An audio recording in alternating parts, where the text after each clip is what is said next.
estudo da natureza se baseia na observação de fenômenos, em inglês, que procuravam explicar tais fenômenos. Surgem as primeiras noções sobre o conceito de funções. Já no século XVIII, matemáticos começam a utilizar o termo função para designar aqueles valores resultantes de operações entre variáveis e constantes. Na física, durante o movimento de um corpo em queda livre, a velocidade é função do instante de tempo considerado. Na química, o volume ocupado por uma dada massa gasosa é função da temperatura em que se encontra. Na economia, o lucro obtido por uma empresa é função do custo que ela tem na mercadoria. O conhecimento das funções que regem esses fenômenos permite que se façam previsões e correlações entre as variáveis envolvidas. Iniciaremos o estudo das funções analisando os seguintes tópicos. Observe: o conceito de par ordenado, a definição de produto cartesiano, o que vem a ser uma relação binária e a definição de aplicação ou função. Par: todo conjunto formado por dois elementos. Na teoria dos conjuntos, a ordem não importa, e o conjunto formado pelos pares 1, 3 é igual ao conjunto formado pelos pares 3, 1, pois possuem os mesmos elementos. No entanto, existem situações onde os elementos devem ser apresentados numa certa ordem. Observe o sistema. 2x mais y é igual a 5 e x menos y é igual a menos 2. A solução desse sistema é um par xy igual a 1, 3. Isto é, x igual a 1 e y igual a 3. Nesta ordem. O par ordenado 3, 1 não é a solução desse sistema. E o par 1, 3 é diferente, portanto, do par 3, 1. Geometricamente, marcando 1 no eixo x e 3 no eixo y, temos a representação geométrica da solução do sistema. Um ponto. Observe que o par 3, 1 tem uma outra representação, um outro ponto. Você aprendeu as operações de união, intersecção e diferença de conjuntos. Vamos definir agora uma nova operação, o produto cartesiano de A por B. Observe os conjuntos. Conjunto A formado pelos elementos 1, 2 e o B formado pelos elementos 11, 12 e 13. Que pares ordenados podemos formar tomando-se um ponto em A e outro em B? Tomando-se um elemento em A e outro elemento em B. São eles: o par 11, 12, 13, se partirmos do elemento 1. 11, 12, 13, se partirmos do elemento 2. Esse conjunto de pares ordenados é o que a gente chama de produto cartesiano de A por B. Portanto, o produto cartesiano nada mais é do que um conjunto formado por pares xy, pares ordenados, onde o x pertence a A e o y pertence a B. Retomando o exemplo, vamos construir dois subconjuntos a partir do produto cartesiano. Observe. O subconjunto R1, formado pelos pares 11 e 12, pares onde o y é igual ao x mais 10 unidades. E um outro subconjunto R2, formado pelos pares 11, 12 e 13, pares onde o x é igual a 1. Subconjuntos, a exemplo de R1 e R2, são chamados de relação binária de A por B. Relação binária: todo subconjunto de um produto cartesiano. Agora, estamos prontos para definir função. Se numa relação binária, cada elemento de A se associa a um único elemento de B, temos uma aplicação ou função. Observe na tela.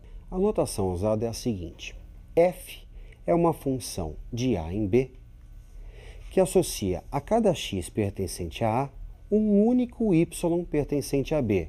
Dizemos que y é igual a f de x, isto é, y é uma função de x. Vejamos alguns exemplos.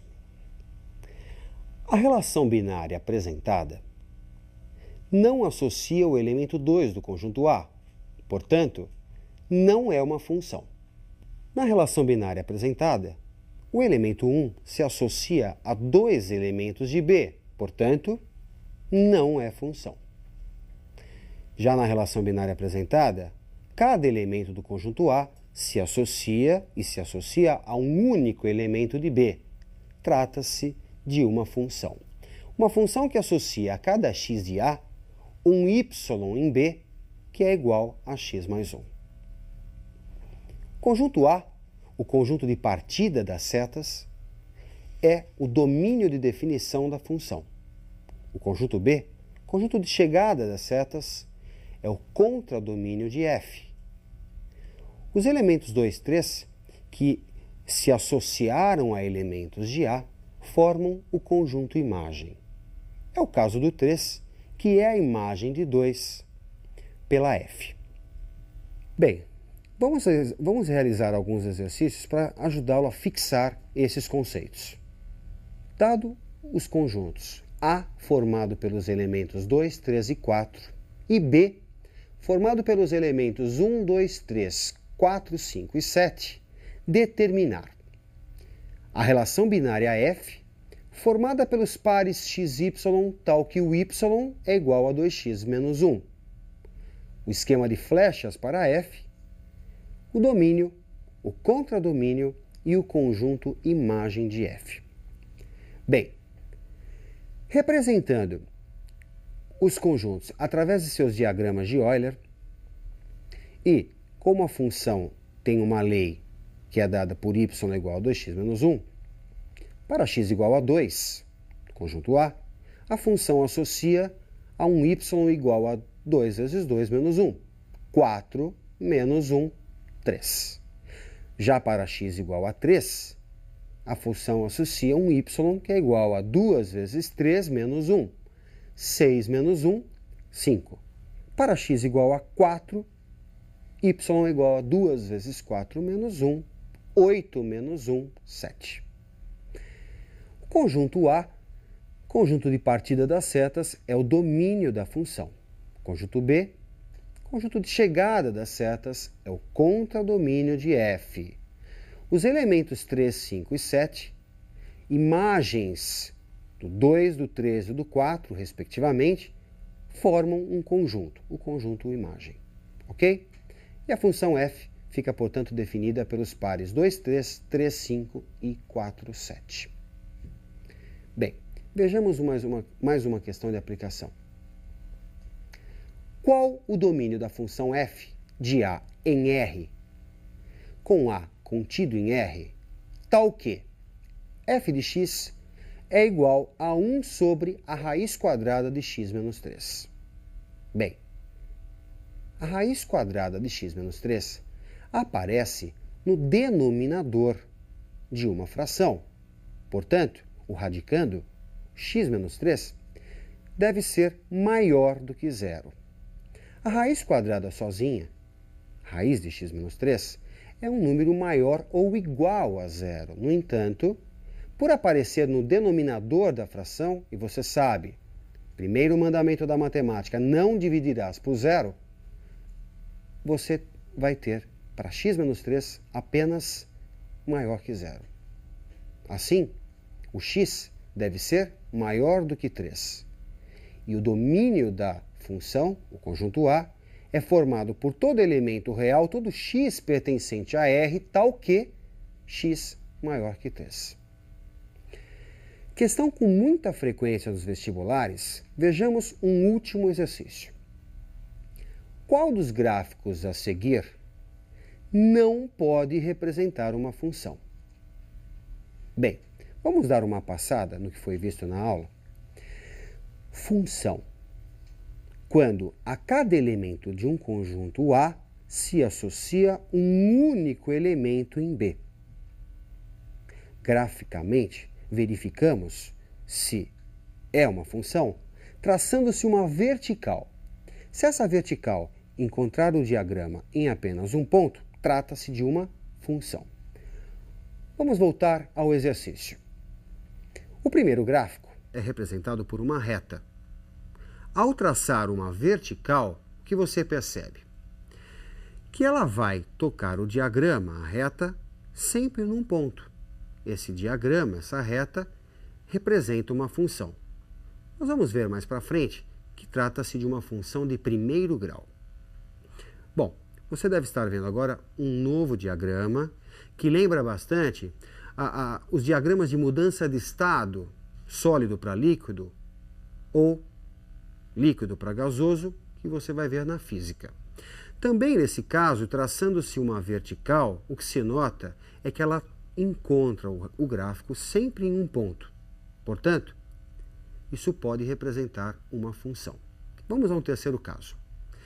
Bem, esse gráfico lembra muito uma parábola, só que a concavidade voltada para x. Neste caso, ao traçarmos uma vertical, o que acontece? Ela encontra o gráfico em dois pontos. O que está acontecendo? Cada x está se associando a dois y.